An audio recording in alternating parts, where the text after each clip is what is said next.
thank you for joining with us today to celebrate Earth Day. It's a very important day. 184 countries around the world are celebrating Earth Day.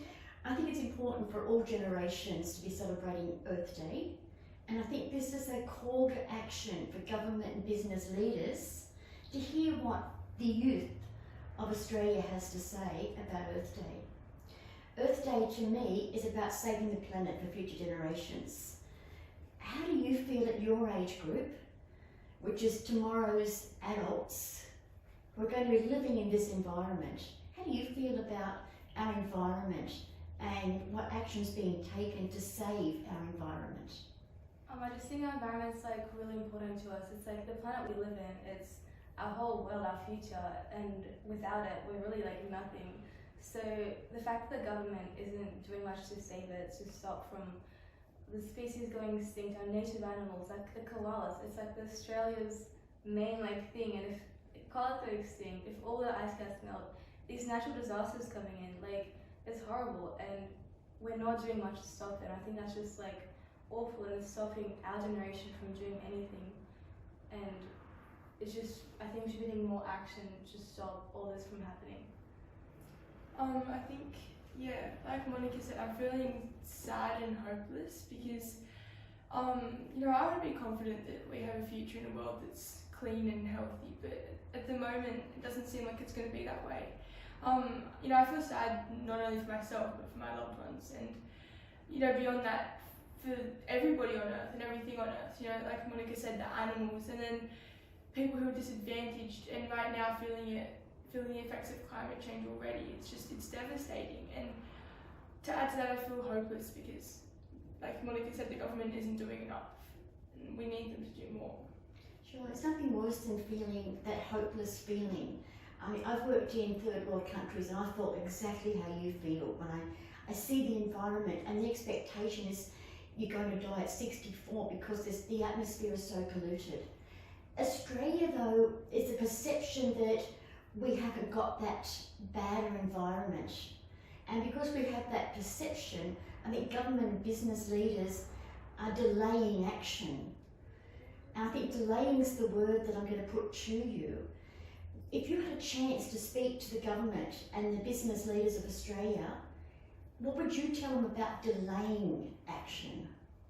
I just say that this is our future, our planet, and we can't really delay the action because it's already been too long. Like, it's already been going on for like 50 more years, and we know it's been happening, and it's already too late. We can't wait any longer to take action, and it's just really important. It doesn't matter if it's small steps, we just need to be taking steps forward towards helping our planet. Yeah, I think at this point we don't have time to wait. It's not just our future, it's the future of everything on Earth, and it's the future of the politicians' children. So I honestly don't understand why they won't take action when it so clearly will affect the people around them. So, Sophie and Monica, what's your message to the government? I think it is that we need some action now. This is our planet that we're risking the life of and everything on it, and I think it's just really important to start doing something now, even small steps, because we've known about this for so long, and I just think it's already a bit late and we have to do something now. Yeah, we can't delay it any longer. It's so important that we act now before it is too late, and it seems that there are partial solutions, so I don't see why they shouldn't be implemented, because they will make a world of change compared to nothing. So, is it only government that needs to implement change, or do you think business leaders need to take action as well? I think everybody should be taking responsibility, not just politicians, but business leaders. They're the ones who are really polluting the world a lot, and I don't think they should just wait for governments to tell them what to do. It's really important that they start to take responsibility for their own actions. Yeah, because politicians have a lot of power, but so do the business leaders that run their companies. Like the really big business leaders of the major companies in the world. If they did one small change with their company, that would make so much difference compared to so many other people, and they just have that power to do something. And I think if they really use that power to benefit our Earth, it would make so much difference.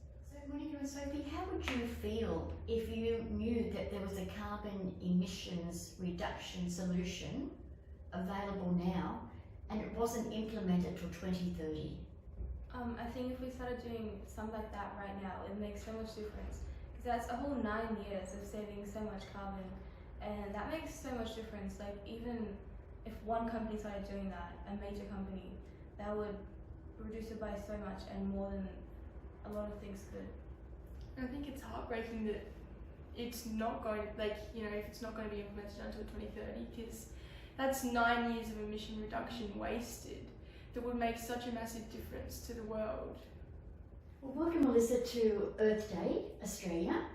Thanks. Earth Day is a day to celebrate our planet. Oh, Melissa, what does Earth Day mean to you? Earth Day is a day to, I guess, reflect on everything we have and haven't done for our Earth and for climate change. I think it's particularly a day where we look to our government for direction and for progress. And I think this Earth Day, we're looking to them to see what future plans are, and I don't know that we are there yet. So, yeah. Do you think government and business leaders are taking enough action towards climate change and environmental protection? No, I don't think that. I think we have a lot of resources that we could be pushing towards climate change initiatives and solutions, and I just don't think we're willing to do it yet because apparently the damage isn't enough for us to start investing in it. Yeah. How do you feel about zero emissions in 2030, or as the Prime Minister says 2050, and this is 2021? I feel pretty afraid about that. As someone that is, hopefully will one day have children, I can't see us living in a world where that is true given the amount of investment now. So I can't see that in 2030 or in 2050 we are going to be at zero emissions. Just a pathway there isn't enough. We actually need to actually get there at 2030. So as a young woman, what's your message to the government and the business leaders of Australia? I want to be proud of Australia as much as I have been in how we've dealt with COVID. We have been proactive and taken restrictions seriously, and we have absolutely combated COVID as a country. And I want to be as proud of that I want to be as proud about climate change as I am about how we've dealt with COVID.